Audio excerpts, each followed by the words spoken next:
வணக்கம். நீங்கள் கேட்டுக்கொண்டிருப்பது பிரேம் அன்மோல் ஹோதா ஹை வாணி. நான் உங்கள் தொகுப்பாளர் வாணி. கடந்த எபிசோடில் ராஷிலின் காதல் கதை நிறைவடைந்தது. அது எனது திருமணமே செய்து கொள்ளக்கூடாது என்ற உறுதியை சவாலுக்கு உட்படுத்தியது. இன்று ஸ்வப்னிலின் தனித்துவமான காதல் வெளிப்பாட்டின் இறுதி பார்வை, ராஷிலின் கசப்பான கடந்த காலத்தின் நிழல் மற்றும் இந்தியா திரும்பும் போது எனது ஆழ்மனதில் எழுந்த ஒரு தீர்க்கமான கேள்வி. இதற்கு பதிலளித்தவர் சாட்சாத் விக்ரமாதித்ய சக்கரவர்த்தியே. ஓவியம், குறும்புகள் மற்றும் காதலின் கண்ணாமூச்சி. இறுதிச் சந்திப்பு. பருஷ்ணியை மடியில் கிடத்தி அமர வேண்டும் என்ற ஸ்வப்னிலின் விருப்பத்தை நான் நிறைவேற்றினேன். அவர் தாய் சேயின் அழகான ஓவியத்தை வரைந்தார். ராஷிலின் குறும்பு. இந்த ஓவியத்தை பார்ப்பவர்கள் எவரும் பருஷ்ணி வாணியின் மகள் என்றே நினைப்பார்கள் என ராஷில் கிண்டலாக கூறினாள். இதற்கு ஸ்வப்னில் பதிலளித்தார், நாம் சர்ஃபிங் அல்லது ஸ்கை டைவிங் செய்வதை பார்த்து எவராவது நம்மை தம்பதிகள் என நினைத்தால் அது உண்மையாகிவிடாது அல்லவா?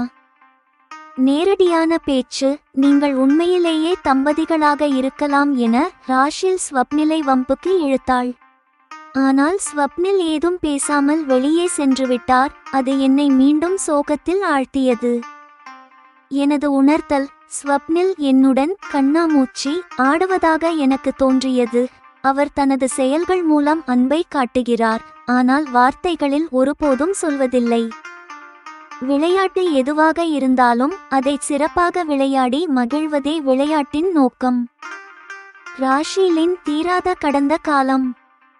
பழைய காயம். ராஷில் ஒரு தீவிரமான ரகசியத்தை வெளிப்படுத்தினாள்.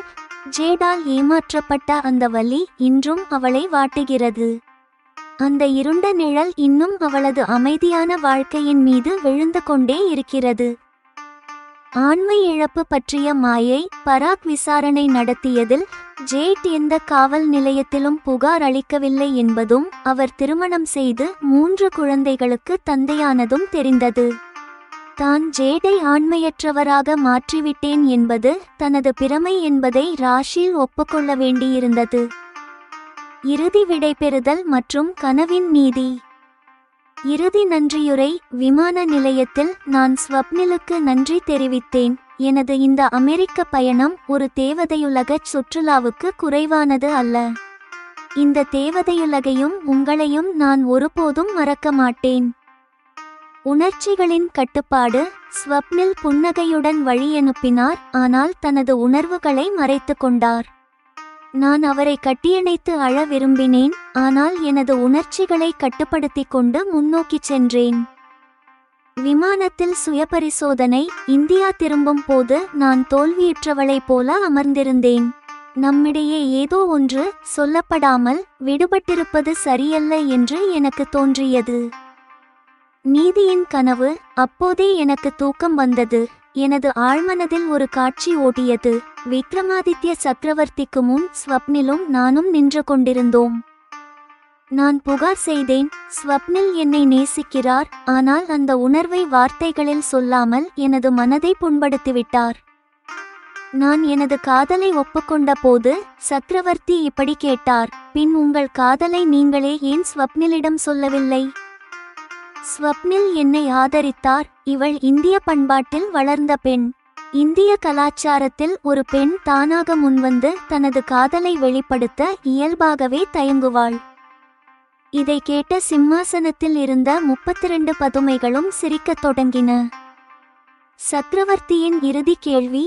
சக்கரவர்த்தி என்னிடம் கேட்டார், வாணி, ஸ்வப்னில் உன்னை ஆதரிக்கும் விதம் அவரது தன்னலமற்ற காதலை காட்டுகிறது. அவர் உன்னிடம் நான் உன்னை நேசிக்கிறேன், திருமணம் செய்து கொள்ள விரும்புகிறேன் என்று சொல்ல வேண்டுமென நீ இன்னும் விரும்புகிறாயா? விக்ரமாதித்ய சக்கரவர்த்தியின் இந்த தீர்க்கமான கேள்விக்கு பதில் என்ன? மௌன காதல் வார்த்தைகளை காட்டிலும் விலையற்றதா? அறிய இணைந்திருங்கள். பிரேம் அன்மோல் ஹோதா ஹை வாணி இல். நீங்கள் கேட்பது எபிசோட் 58. காதலின் கண்ணாமூச்சி. கசப்பான கடந்த கால நிழல் மற்றும் கனவில் விக்ரமாதித்ய சக்கரவர்த்தி. ஏன் கூடாது? இதன் மூலம் உங்கள் ஓவிய பயிற்சி சிறப்பாக அமையும். நிச்சயமாக நீங்கள் வரையலாம் என்று நான் சிரித்துக்கொண்டே கூறினேன். எப்படியாவது இதன் மூலமாக ஸ்வப்னில் என் கண்ணெதிரே இருப்பார் என்று நான் நினைத்து கொண்டிருக்கிறேன். பிறகு ஸ்வப்னில் வெளியே சென்று உடனடியாக ஸ்டாண்ட், டிராயிங் போர்டு போன்ற பொருட்களுடன் அறைக்கு திரும்பினார். அவர் ஏற்கனவே இந்த ஓவியப் பொருட்களை எனது அறைக்கு வெளியே தயாராக வைத்திருந்தார் என்பது புரிந்தது. பர்ஷ்ணியை உங்கள் மடியில் பார்த்து கொண்டு அமருங்கள். ஓவியத்திற்காக ஸ்வப்னில் கொடுத்த அறிவுரையை நான் பின்பற்றினேன். ஓவியம் வரைந்து கொண்டே ஸ்வப்னில் பலமுறை பர்ஷ்ணியையும் என்னையும் பார்த்து கொண்டு தனது வேலையில் மூழ்கினார். பர்ஷ்ணி உறங்கிய பிறகும் நான் அவளை மடியிலேயே வைத்தபடி அமர்ந்திருந்தேன். நீங்கள் பர்ஷ்ணியை தொட்டிலில் கிடத்தலாம். ஓவியம் முடிந்துவிட்டது என்று ஸ்வப்னில் கூறியதும் நான் பர்ஷ்ணியை கிடத்தினேன். அப்போதுதான் ராஷில் எனது அறைக்குள் வந்தாள். ராஷிலும் நானும் ஸ்வப்னில் வரைந்த அந்த ஓவியத்தை பார்த்தோம். அது ஒரு தாய் தனது குழந்தையின் மழலை முகத்தை பார்த்தபடி மடியில் உறங்க வைப்பதைப் போல மிக அழகாக இருந்தது. ஸ்வப்னில், நீ இதுவரை என்னை வரைந்ததில்லை. இந்த ஓவியத்தை பார்க்கும் எவரும் பர்ஷ்ணி வாணியின் மகள் என்றே நினைப்பார்கள் என்று ராஷில் புகார் கூறுவது போல சொன்னாள். அண்ணி, யாராவது எதையாவது நினைத்துக் கொள்வதாலேயே அது உண்மையாகிவிடாது. நான் வாணியுடன் சர்ஃபிங் சென்றதை பார்த்தவர்கள் எங்களை தம்பதிகள் என நினைத்தால் அது உண்மையாகிவிடுமா என்ன என ஸ்வப்னில் சாதாரணமாக கூறினார். ராஷில் சரியாக இந்த வாய்ப்புக்காகவே காத்திருந்தது போல தெரிந்தது. நீங்கள் உண்மையிலேயே தம்பதியாக இருக்கலாம். வாணி பர்ஷ்ணி போன்ற ஒரு குழந்தைக்கு தாயாகலாம். இதை நீங்கள் ஏன் மறந்து விடுகிறீர்கள் என்று ராஷில் குறும்பு சிரிப்புடன் கூறினாள். எனக்கு இந்த வார்த்தை பிடித்திருந்தது. ஆனால் ஸ்வப்னில் முகத்தை திருப்பிக் கொண்டு தனது பொருட்களை எடுத்துக்கொண்டு ஏதும் பேசாமல் வெளியே சென்றுவிட்டார். அது என்னை மீண்டும் சோகத்தில் ஆழ்த்தியது. நீங்கள் இருவரும் ஏன் இப்படி கண்ணாமூச்சி ஆடுகிறீர்கள்? உங்கள் காதலை ஏன் வார்த்தைகளில் சொல்லக்கூடாது? ஸ்வப்னில் சொல்லாவிட்டால் நீயே சொல். அவர் உன்னை திருமணம் செய்ய விரும்புகிறார் என்று நான் சொன்னேன் அல்லவா என்று ராஷில் என்னை கேட்டாள். ராஷில், வாணி உன்னை நேசிக்கிறாள் என்று ஸ்வப்னிலிடம் நீயே சொல்லிவிடு என்று சொல்ல தோன்றியது. ஆனால் என்னால் சொல்ல முடியவில்லை. நீங்கள் இப்படியே கண்ணாமூச்சி ஆடிக்கொள்ளுங்கள். இதிலும் ஒரு ஆனந்தம் இருக்கிறது என்று ராஷில் சிரித்துவிட்டு சென்றாள். உண்மையிலேயே ஸ்வப்னில் என்னுடன் கண்ணாமூச்சி ஆடுவதாகவே எனக்கு தோன்றுகிறது.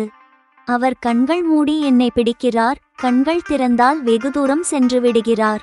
தனது செயல்கள் மூலம் அன்பை காட்டுகிறார். ஆனால் ஒருபோதும் சொல்ல மாட்டார். சரி, அவர் இப்படியே மகிழ்ந்தால் அதுவும் நல்லதுதான். விளையாட்டு எதுவாக இருந்தாலும் அதை சிறப்பாக விளையாடி மகிழ்வதே நோக்கம் என்று நானும் என்னை தேற்றிக்கொண்டேன். அப்போது பர்ஷ்ணி அழுது கொண்டே உறக்கத்திலிருந்து எழுந்தாள். ராஷில் அவளை தூக்கி பால் புகட்டத் தொடங்கினாள். சிறிது நேரம் எங்களிடையே மௌனம் நிலவியது.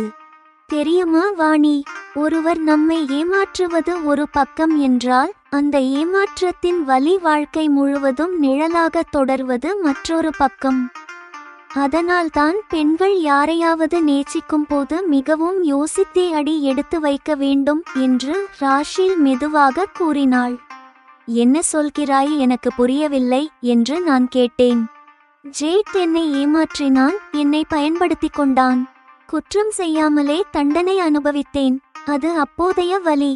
ஆனால் அந்த நினைவு இப்போதும் எனது அமைதியான வாழ்க்கையில் அவ்வப்போது வந்து என்னை துன்புறுத்துகிறது என்று ராஷில் விளக்கினாள். இப்போது நீ அமெரிக்காவில் இருக்கிறாய். பல வருடங்கள் கடந்துவிட்டன. இன்னும் அந்த நினைவை விளக்க முடியவில்லையா என்று நான் கேட்டேன். ராஷிலின் பேச்சுகள் ஸ்வப்னிலை பற்றி அல்ல என்று தெரிந்து நான் நிம்மதி அடைந்தேன். ஆமாம் வாணி, அது கடினம். பராக் எனது வருத்தத்தை புரிந்து கொண்டு ஒரு ஏஜென்சி மூலம் விசாரணை நடத்தியதில் என் மீது எந்த வழக்கும் இல்லை என்று தெரிந்தது. இருப்பினும் அந்த நிழல் என்னை விடுவதில்லை என்று ராஷில் ஒரு ரகசியத்தை சொன்னாள். அந்த விசாரணையில் என்ன தெரிந்தது என்று நான் ஆர்வமாக கேட்டேன். ஜேட் போலீசில் புகார் செய்யவில்லை. அதனால்தான் என்னை அவர்கள் தேடி வரவில்லை. மேலும் அவர் ஒரு பெண்ணை திருமணம் செய்து 3 குழந்தைகளுக்கு தந்தையாகிவிட்டார் என்று ராஷில் சொன்னாள். நான் ஆச்சரியப்பட்டேன். நீ அவனை ஆண்மையற்றவனாக ஆக்கிவிட்டேன் என்று நினைத்தாயே என்று கேட்க, அது தனது பிரமை என்று பராக் சொன்னதாக ராஷில் கூறினாள். 2 நாட்கள் கழித்து நான் ஸ்வப்னிலுடன் விமான நிலையத்திற்கு புறப்பட்டேன்.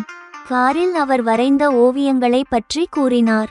விமான நிலையத்தில் ஸ்வப்னில் புன்னகையுடன் விடைபெற்றார். நான் அவரை கட்டியணைத்து அழ விரும்பினேன், ஆனால் எனது உணர்வுகளை மறைத்துக்கொண்டு முன்னேறினேன். காட்சி மாற்றம். விமானத்தில் நான் கண்கள் மூடி அமர்ந்திருந்தேன். எனக்கு ஸ்வப்னில் மீது காதல் பிறந்தது. ஏன் நாங்கள் அதை ஒருவருக்கொருவர் சொல்லிக் கொள்ளவில்லை? அப்படியே யோசித்துக்கொண்டு நான் உறங்கிப் போனேன். என் கனவில் விக்ரமாதித்ய சக்கரவர்த்தி தோன்றினார். ஸ்வப்னில் என்னை காதலிப்பதாகவும் ஆனால் அதைச் சொல்லாமல் என் மனதை புண்படுத்துவதாகவும் நான் சக்கரவர்த்தியிடம் புகார் செய்தேன். வாணி, ஸ்வப்னில் உன்னை ஆதரிக்கும் விதம் அவரது தன்னலமற்ற காதலை காட்டுகிறது. அவர் உனக்கு தனியாக சொல்ல வேண்டுமென்று நீ இன்னும் விரும்புகிறாயா என்று சக்கரவர்த்தி கேட்டார். ஜெமினி விமர்சனம், ஆக்கப்பூர்வமான வழிகாட்டுதல் மற்றும் விளக்கக்காட்சி வழிமுறைகள். எபிசோட் 58 நிறைவுற்றது.